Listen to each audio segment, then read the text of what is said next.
I understand. So I'm in the danger zone now. I'm down here. And I'm talking about a dangerous subject called the beginning of the birthings of the end times.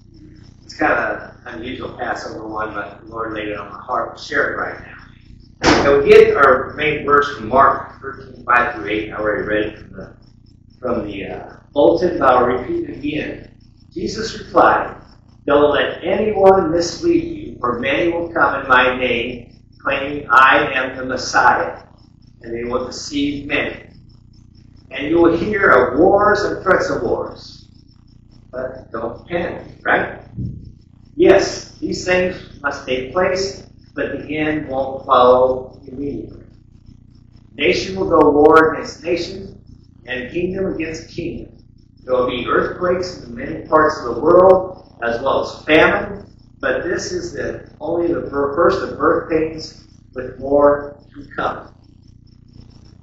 And as long as there's war or rumors of war, you don't have to worry about the end coming in. Though we like to have it come. Some days don't we? But it's not until the opposite happens. When you read Scripture, it's when peace comes. You know exactly when the tribulation starts? It's the day the Antichrist signs a peace treaty with Israel. So they're talking peace, peace. And they're going to be giving way to marriages. They're going to have the stuff they do during the good times. That's going to be going on. And then suddenly, he comes as a thief in the night. And then he takes away the rapture. So, our rapture must be a little ways away because we're hearing wars and rumors of wars. And we've been having those for some time, but I'm going to start where I think a big birth pain happened. How many knows what happened May 14th, 1948? Nope. That's when Israel became a nation. After World War II, Israel became a nation. That's one of the biggest signs we're ever going to have. After World War II, the British Empire was on the decline and withdrew from Palestine. The National Council formed after World War II, proclaiming from Tel Aviv the establishment of a sovereign state of Israel. Now, the odds of a nationality coming back after being decimated is astronomical, according to your statisticians. That Israel becoming a nation again shouldn't have happened, but it did. See God's hand moving with birth pains. Then he's going to think another thing he's lining up. Because Israel had to exist for an Ezekiel war. How many has heard about the Ezekiel war? It's a future war that's coming. And a lot of these names ain't going to make sense to you. Well, I'm going to read it to you one more time. Ezekiel 26:22. First he had to establish Israel as a nation. So this is what Ezekiel's establishing. Therefore, give the people of Israel this message from the sovereign Lord. I'm bringing you back, not because you deserve it. I'm doing it to protect my holy name. So he's not doing it because Israel deserves it, but he's doing it for his holy name, on which you brought shame while you were scattered among the nations. I will show how holy my great name is, the name on which you brought shame among the nations.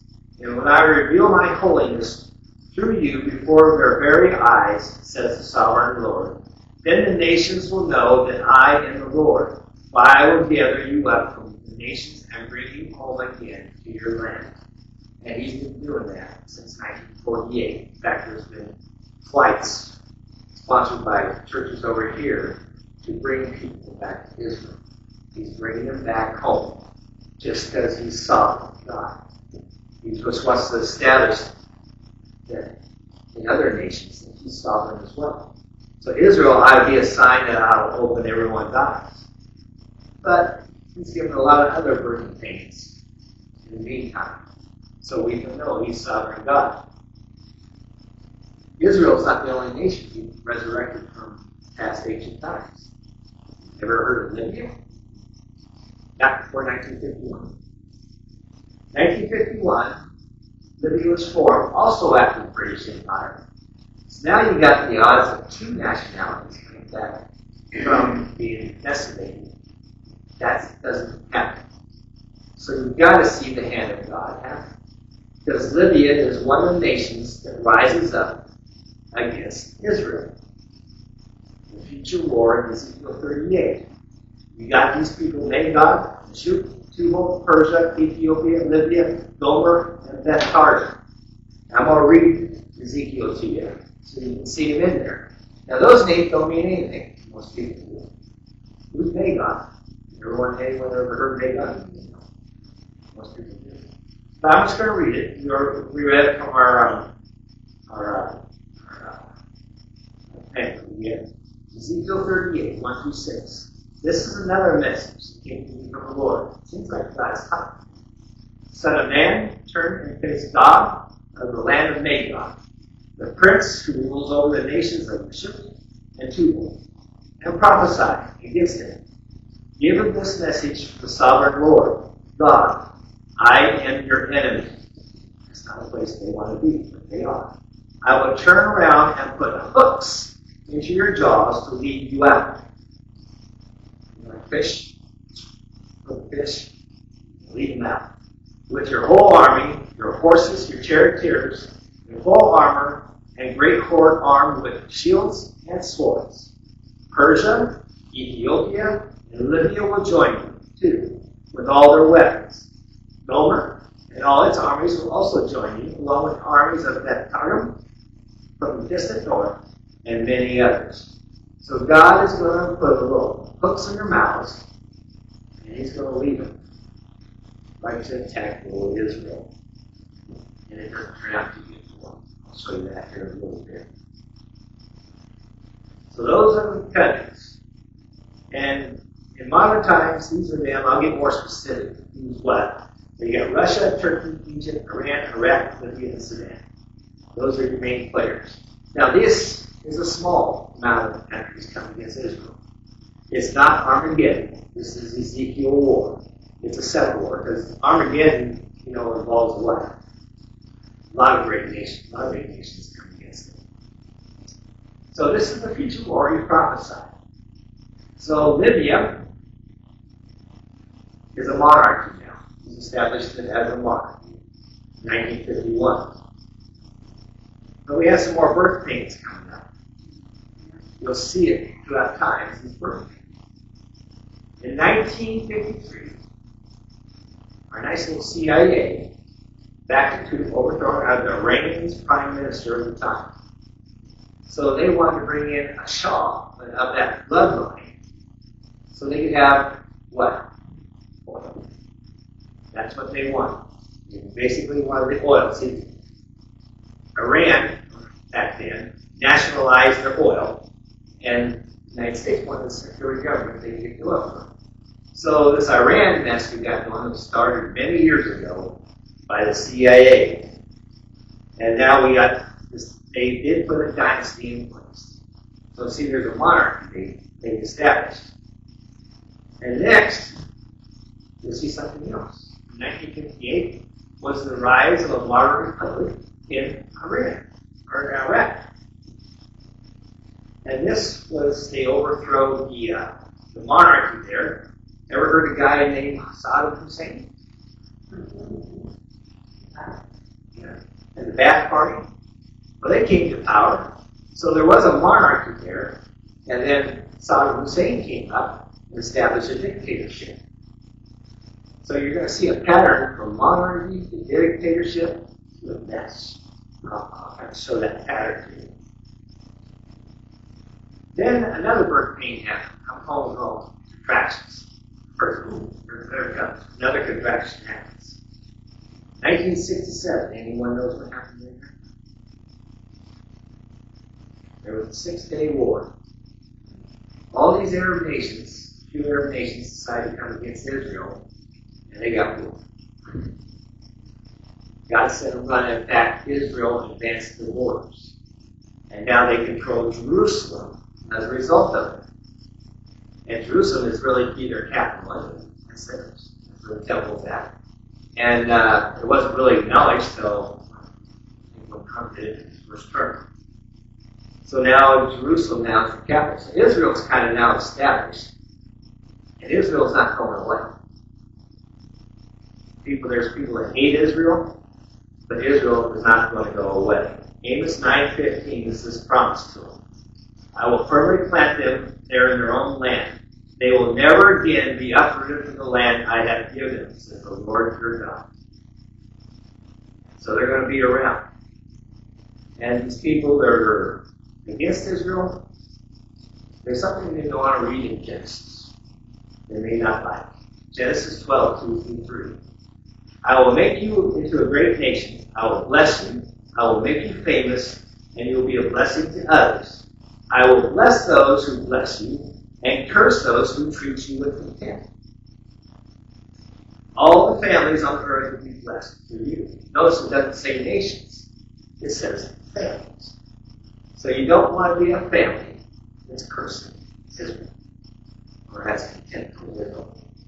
Because there's a curse that comes upon the family. I think there's a curse on nations as well when they come against Israel. God is going to protect Israel. His hand, yes, is turned against Israel right now because of what they did at the cross. But there's one more Shabbat coming. Remember that. He's going to deal with Israel for one more 7-year period called the tribulation. We don't want to be down here. And that comes about here. But Israel is planted. I think we can all agree with that. Because of what God said. Now we can see some more birth kings. Alright. Libya is overthrown. Monarchy is overthrown in that country. Ever heard of a guy named Gaddafi? Alright. He came into power and took it from this monarchy. That was another birth king. It was a dictatorship. So now you can kind of see going from monarchy to what? Dictatorships. Ruthless people governing these countries. Another contraction happened in 1974. See the birth rate? These contractions. 1974. There's a birth pain of Ethiopia. Now there was a Derg coup who deposed the Sicilian government at the time. There is a monarchy. And the communists took over this Ethiopia region. That's how Ethiopia is. Ethiopia hasn't been around for years.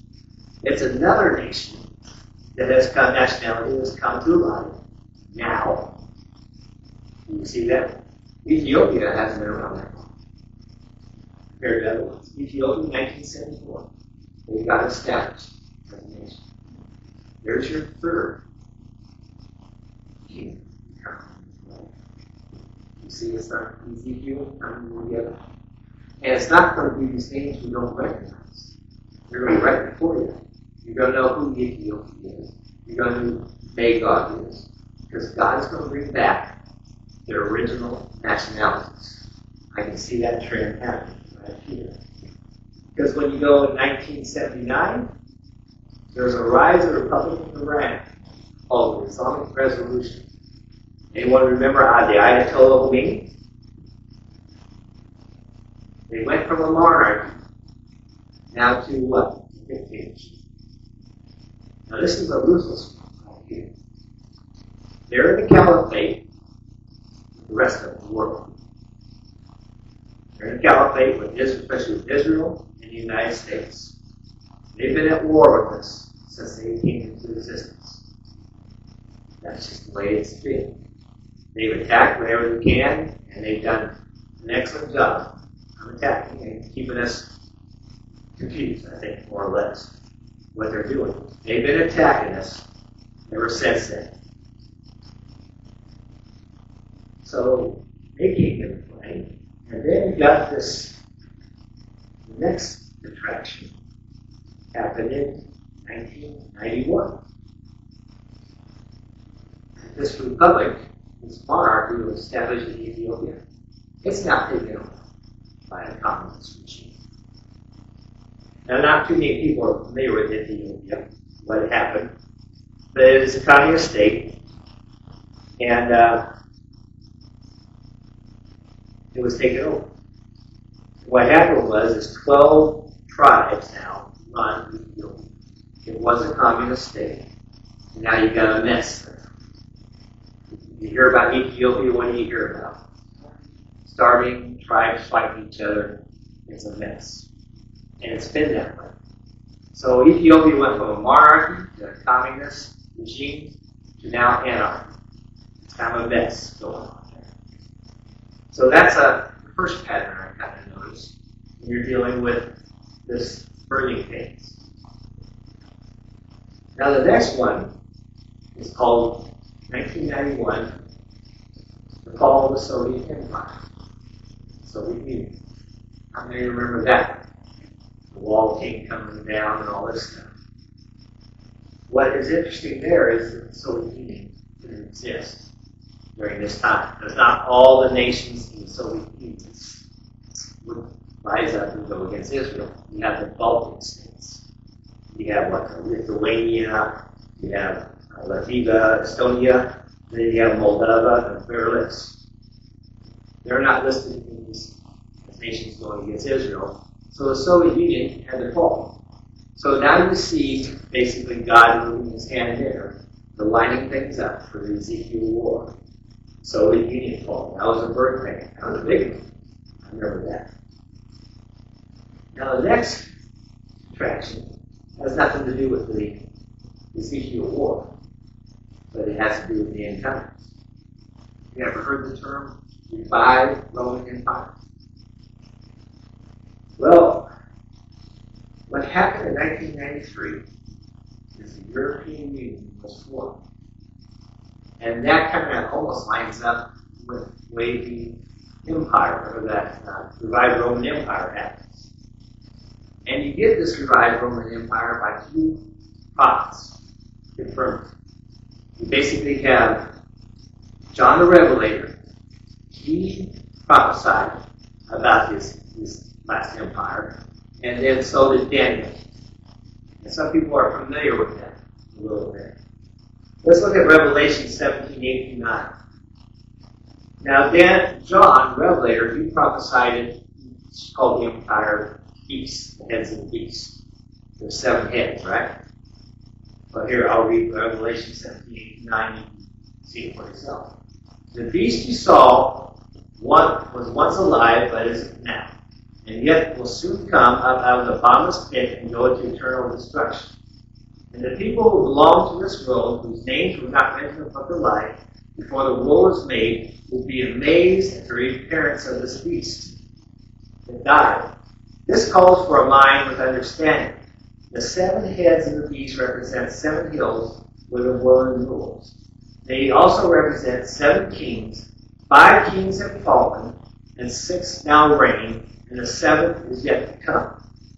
When John the Revelator wrote this, Roman Empire was in place. That's the one who is. There were 5 empires before him that came and gone. Now he's talking one more that's coming. So he's verifying this last empire is about ready to come. And it will come. How many knows we have had empires since the Roman Empire? We've had nations. We had the British Empire, but it was a little dinky thing. So we haven't had an empire like the Roman Empire since then. Empire systems. That's our form. They're dead, but they will resurface. And I just want to go to John Revelator. 5 empires already raised, 1 active, 1 future. Now Daniel came along many years before John the Revelator, and he prophesied about these empires. In his time, 2 empires he didn't mention because they were already gone. But he prophesied about 5 empires. And the first one was Nebuchadnezzar. That was the one that existed when he was there. And that was the gold head. And then we'll see the other ones. I'm just going to go through Daniel's prophecy right here, so you can see the empires as they come up. But after your kingdom comes to the end, that's Nebuchadnezzar's, another kingdom inferior to yours will rise and take place. After that kingdom has fallen, yet the 3rd kingdom, represented by bronze, will rise up and rule. Following that kingdom would be a fourth one, as strong as iron. I mean, that's the Roman Empire. The kingdom will smash and crush all previous empires, just as iron smashes, crushes everything it strikes. The feet and toes you saw in that statue was a combination of iron and mixed clay. That's where we get the revived Roman Empire. The Roman Empire was destroyed. There hasn't been one since. There's one coming back mixed with iron and clay. So it's going to be a Roman one, but it's not pure. Showing the kingdoms divided, like iron mixed with clay. It will have some of the strength of iron, by some parts it will be as strong as iron, other parts will be as weak as clay. This mixture of iron and clay also shows these kingdoms will try to strengthen themselves by forming alliances with each other through intermarriage, but they will not hold together. This is iron and clay mix. So Daniel is, and this blows a lot of people's minds away. Daniel is predicting this happening thousands of years ago before it happened. So what you got there is here's the 7 empires. The Egyptian Empire and the Syrian Empire. Now they existed before Daniel's prophecy, so we're not mentioning that they are the 2 of the heads in Revelation. But in Daniel's time, the Babylonian Empire is the golden head. That's Nebuchadnezzar's. Then we see in history the Medo-Median and Persian Empire, that's the silver arms in the statue. And then you see the brass, the belly, and the thighs, that's the Greece Empire. And then came the legs in the statue, the iron legs, and that's Rome. And then the bottom of the statue is what? It's called iron and clay. And that one, it doesn't exist, and it won't exist until the end times. So that's where we get the revived Roman Empire. And when you look at the EU, it has the 10 empires, 10 kingdoms. It's getting close there. So you kind of see Armageddon coming together. The end's coming. So I just want to share that. So now we go back to the birth pains of Ezekiel. We'll get back to that. 2003. You know what happened then? Bush house. Saddam Hussein. Now, whether you saw the great divide in this country, some agreed, but then they agreed, it doesn't matter. God moved and got rid of Saddam Hussein. But what did he leave in its place? A divided mess. It's a weak government at best in Iraq. Then, 2011, another birth pain happened. The fall of Gaddafi. You remember that? Obama took on Gaddafi. Again, everyone was divided about that one. But it doesn't matter. Gaddafi had to be taken out. He was a dictator. So now what's left there? A mess. There's 2 fractions fighting for Libya. Now we got another contraction happening. It happened in 2022. Russia invades Ukraine. So now we're starting to see, and as a result, Russia is getting weaker and weaker by the day.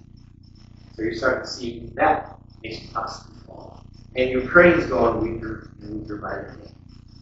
So you see that nation fall. Can you kind of see the birthing pains happen? The communist state comes in, and something weaker is going to take its place.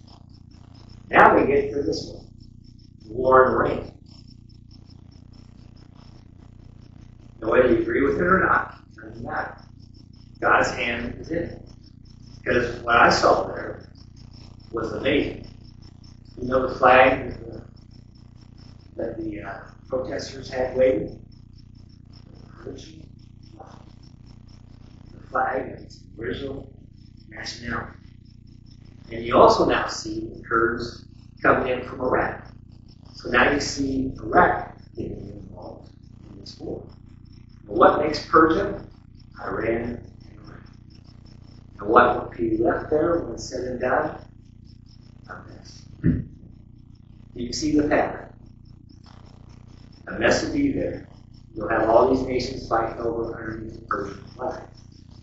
So I can see God's plan going at it. It's amazing. Now, the Ezekiel war, let's talk about it. Now, a lot of people believe that's the second rider. Ever heard the second rider of the apocalypse? The red horse. He takes peace from the earth. That's what a lot of people think that war happens. Now, the seals are on a scroll, right? There's 7 seals on one scroll, and inside the scroll is what? The tribulation. The trumpets and the bowl judgments. So each of these seals have to be popped open. And the second seal to be popped open is the war. And I think this war needs to happen before the tribulation because the fires burn for 7 years after this war. And I'll show you that here in a minute. But I'm going to show you the countries that attack Israel. This is the best guess we got of who's who right now. Some of the boundaries will change. Magog should be Russia, Ukraine, and Kazakhstan. That is the scholar's best guess of who they are. Tubal should be Georgia. Mashuk should be Assyria. Persia we know as Iran and Iraq. Ethiopia will include Sudan and Egypt, one of the states. So somehow they'll get wrapped up in this Ethiopian mess. Of course, Libya is Libya. It's in a mess already. And Gomer and Bet Taro are Armenia and Turkey. They'll get involved in that. Those are your best guesses of who attacks Israel. And we know that the purpose of this attack is nothing but plunder. Ezekiel 38:12.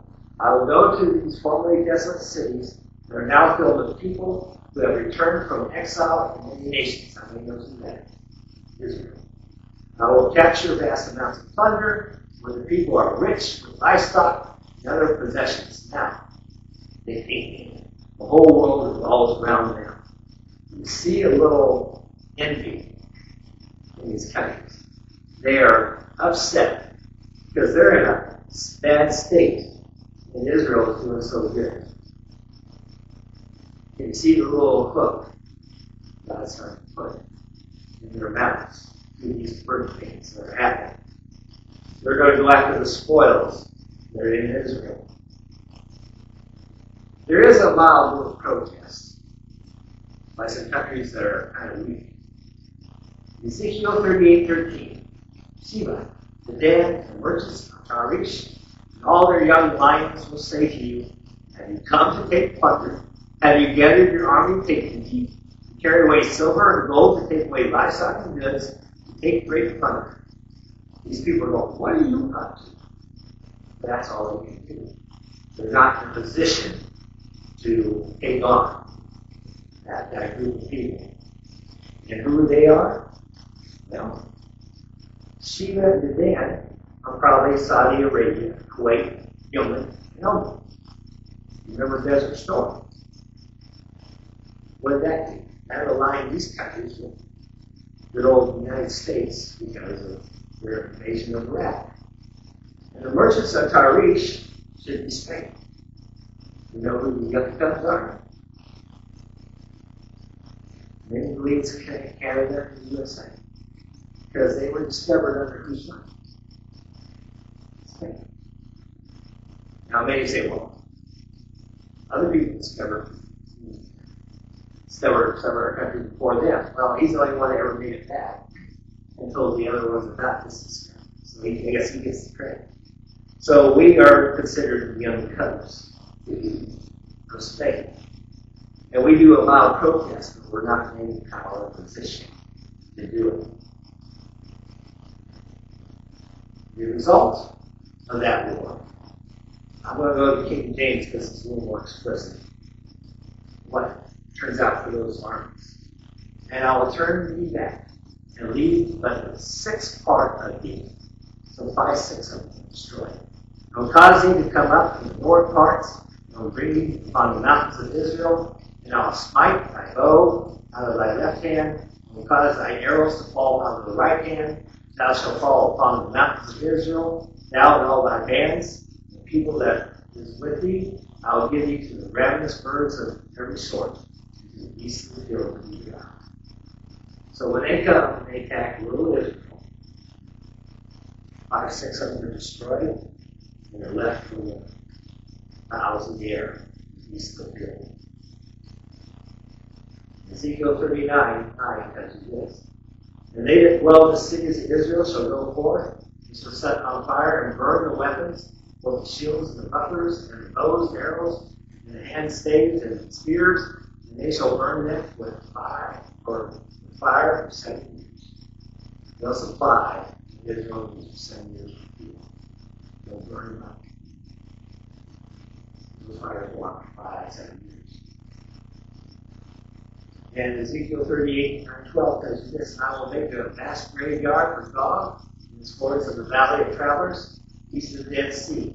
It will block the way of those who travel there, and they will change the name from the place of the valley of Gog's fortress. It will take 7 months for the people of Israel to bury the bodies and cleanse the land. So you see, Israel is not going to be on the run yet. Like when the big tribulation happens. So you can see that happens before that. So you just see it doesn't turn out too good for the bodies.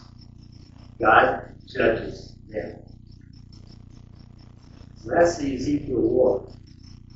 God defeats them.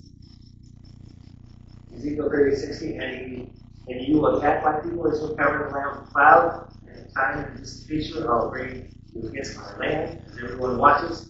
My holiness will be displayed by what happens to you. God and all the nations will know that I am. That's the whole purpose of that war. It's God's final warning to this world, I am Lord. And once that war is done, guess what happens next? The Great Tribulation. So that's God's final warning to mankind. I'm still here, I'm still in control, and he can't say he didn't warn anyone. So I believe there's going to be future contraction as we go on. I think nations are getting tired of these corrupt leaders come up. They're getting tired of the Republican Guard, they're getting tired of the Gaddafis, they're getting tired of all these other people, Saddam Hussein. So I think there's going to be a tendency for people to revert back to the old nationalities.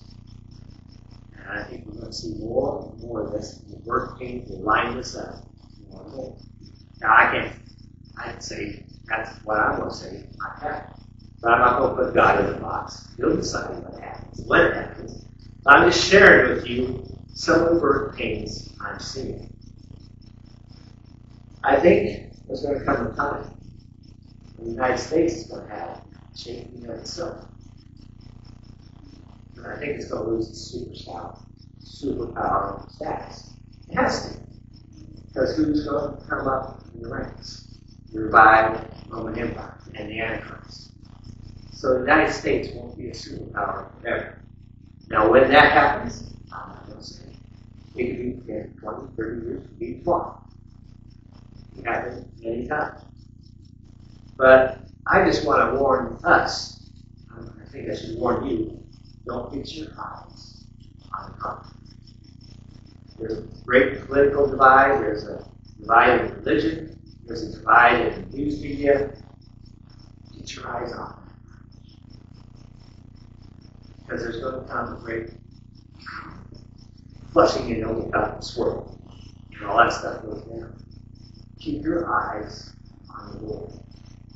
Because if you get your eyes, I had to take my eyes off that garbage. Boy, the news is good at feeling, hate, makes you fearful. That's how they keep you attracted 24/7. That's how they do it. And they're good at drawing you in. Get your eyes away from them. Get your eyes back on the Lord. This stuff's going to happen. It doesn't matter who's leaving the country when. God's time is going to happen. So pull yourself away from this. God did that to my life is a lot peaceful when I don't have to worry about who's in office, who's doing what. My life's a lot peaceful. I said, God, it's in your hands. I recommend you guys go there as well. Because these birth pains are going to happen. There's going to be rumors, wars, and wars. And they are going to scare you. And you just, God's in control if you keep your eyes off this. So trust in God. These things are going to happen. And what happens in the United States, I just feel something. Something's coming down the pipe. Because this great divide has to come to an end. It does. It's getting very dangerous. It's destroying planets. It's hurting. And this fear and all this hype. I think God's going to do it. I don't know when He's going to do it. And hopefully, He reverts America back to its place. You know what? He lives in America. One nation. That's my prayer. That He reverses to the United States. So don't let the division get into your family over. It'll destroy you. It'll poison. And you fight over nothing. It's going to be worth it. It's not the power of man to blow it up. Because God's going to have who He wants in power and control. He brought Obama, He brought Trump, He brought Biden in for specific times. Don't worry. Bring peace back. That's what I'm going to get back up. I stay away from the news as best I can. I dabble if I go online where I don't have some announcer trying to I just kind of read it. That is my recommendation. So you can have peace and joy when these good things happen. So get excited. Ezekiel's coming together. I'm starting to see it. Persia, I think, is the next one on the list. You got Magog, Hermon, and you know who they are. It's awesome God can do this. He's bringing back nationalities long since lost. He brought back Israel. He's bringing back these nations. So get excited. It's coming pretty soon. But until then, I'm going to trust Him. Does anyone need prayer for?